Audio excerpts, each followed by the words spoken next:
Okay, we're going to start a tutorial today where we're going to take a pair of eyes and we're going to make them a little bit surreal by giving them false color that they couldn't possibly have false color. But we're going to try to make it realistic. So what we're going to do is we're going to open up an image. Now I have several sample eye photo images and they are in the digital photography handout and then in the folder called eyes, and you can open any of the eyes that are in there and you can do all of these tutorials. The very first thing we want to do is we want to make sure our environment is set up properly. So just as you may have done, you may have screwed up all of your environment and you may have settings on tools that you may not have may not like. So we're going to go up here to the upper right hand corner, click and hold my Wendy workspace that I have. I'm going to go back and reset my workspace so everything goes back and is where I expect it to be. Then with the tools, it doesn't matter what tool you have selected at the moment. I'm going to right click on it and I'm going to say not just reset that tool, but reset all the tools. And it'll say, well, do you want to reset them to the default settings? And I sure do. So I'm going to click OK. So now we have no settings that are from a previous tutorial. And that's pretty important because you can really confuse yourself if you have something left over from a previous tutorial. Next thing we're going to need is our gradient for this project. We're going to need it to show up and it's not going to be here. So we're going to go window and then gradients.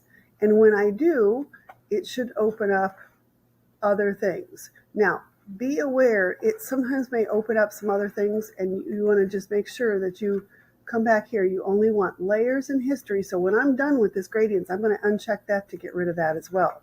So I'm going to come down here. I need the legacy gradients, and to load that, you're going to click on the hamburger menu, come down to legacy gradients, and now you'll see it'll be there for you.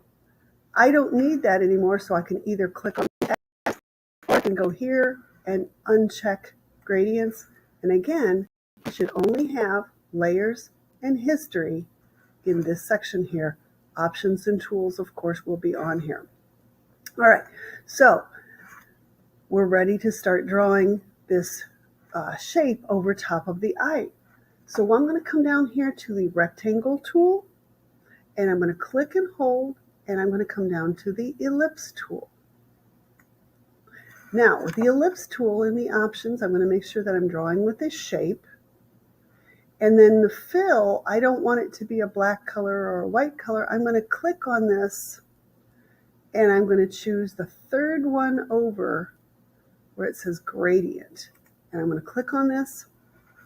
I'm going to open up legacy gradients. If you cannot see this, it might be shorter. You can pull it bigger. I'm going to toggle open the folder for legacy gradients, scroll down again, and again, it's in legacy default gradients, and I'm going to go in here and click and choose this rainbow, it's called spectrum, it's a rainbow gradient, and then I can go ahead and click off of that.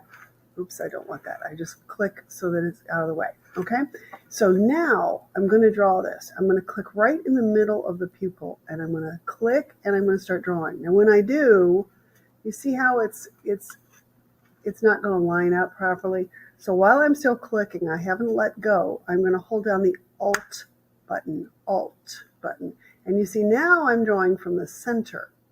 But I'm going to go one step further, and I'm also going to hold down the Shift. So I'm Alt Shift to drag this, and now not only am I drawing from the center, but I'm also drawing a perfect circle. So I'm going to, when I let this go, it's going to draw what I want. Now I don't want that, so I'm going to undo what I just did. I can just back up in my history. So I need to also make sure that when I've got this gradient, the next thing I want to do, I want to make sure that I'm not drawing a linear gradient. I want to choose and make it an angle gradient. Okay, so again, I'm going to click in the center, I'm going to hold down Shift and Alt, and now I'm drawing that in the center, and it's overlapping the eye a little bit, the color of the eye, but I'm going to fix that in a later step. So I'm going to let go, and when I do, I've created this spectrum over top of the eye. Okay, I might need to grab the move tool and move it around. And if you do need to move it, sometimes it's easier to use the arrow keys on your keyboard so you can move it in a more subtle way. Okay, next thing I'm going to do is and again, you see how the properties opened up, and I don't really need that. I also have a 1 pixel gradient, so I don't want to have a gradient. I'm going to take it down to 0, so there's no line on the outside of that. So again, right here, I made sure that there's no line.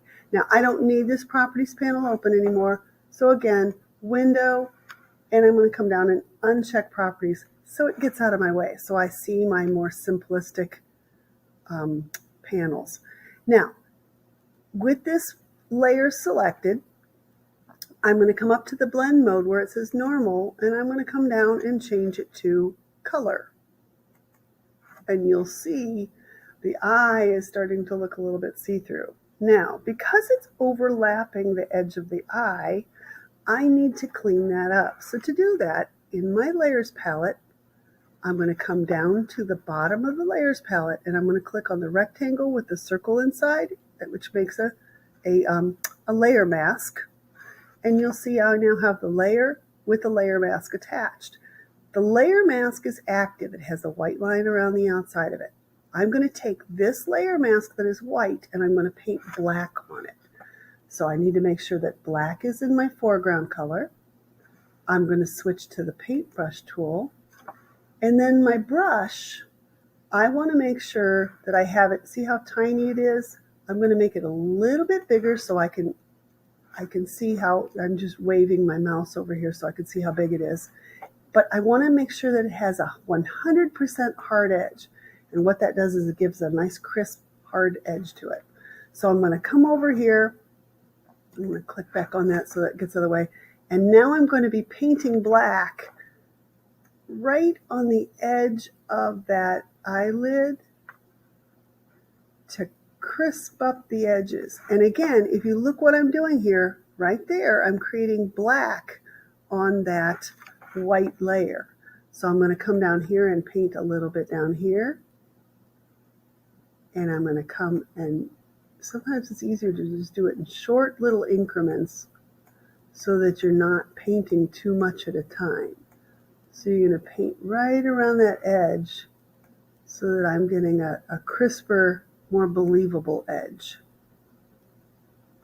Okay, so once you get it where you think that it is looking more believable, I want to make sure that the eyelashes are, and you can adjust your brush size if you need to make it fit a little bit better. So that's looking pretty good. And so you can see I have one eye adjusted. You can always come up to the opacity and lighten that a little bit if you think it's looking a little bit too bright.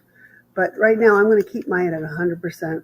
You can decide. So now I've got one more eye to do. So I'm going to repeat the same process. I'm going to come over here in my layers palette. I'm going to create a new layer. I'm going to grab the ellipse tool. I'm going to click in the middle of the iris, the pupil, and I'm going to hold Alt, Shift, and drag to make my perfect circle. I'm going to make sure that I have no stroke, and I'm going to close that properties panel. I will change the blend mode to color, create a layer mask, and then again switch to my brush tool, and my brush tool should still have the same settings I had before. It does. And then I'm going to go in here and I'm going to clean up that layer. And I didn't change the blend mode. Yeah, I did change the blend mode. It's just looking pretty harsh right now. I'm going to come in here very carefully, select that. If you mess up, you can always back up in your steps.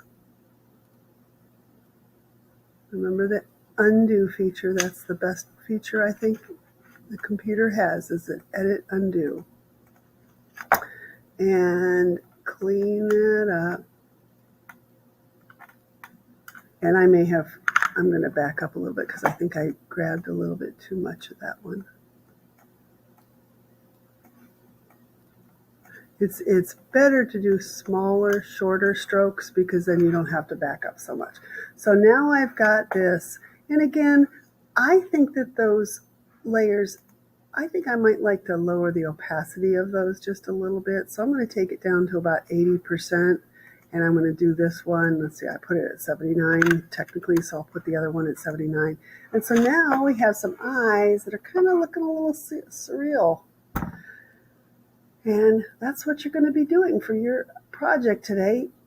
You're going to be taking a photograph and you're going to be changing the eye color. And by the way, you don't have to have a spectrum. You can change them to different eye color as well. I mean, you can really change it to just about any gradient you want or any fill you want. Probably a gradient's going to make it look more realistic.